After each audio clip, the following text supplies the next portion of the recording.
Hello. हो गईलू free? रउआ के लिए तो हमेशा फ्री है। का बात करे थऊ?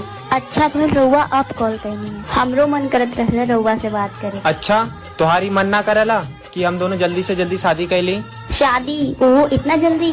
हमके थोड़ा समय चाहिए सोचे खातिर। अरे मजाक करी थीला। वैसे हम दोनों का रिलेशन ही कितना दिन पहले? 1-1.5 साल। लेकिन हाँ, हम दोनों जाने इतना जल्दी शादी ना कर जाए। पहले तू हमें अच्छे से समझ बुझला और एक दिन हमारे घरे आके हमारे फैमिली वाले से मिलला।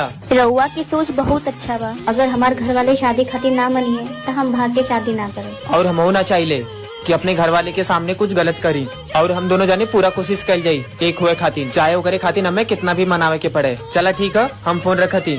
अपन ध्यान रखिया। और रउआ भी। आई लव यू करेजा। आई लव यू टू जान।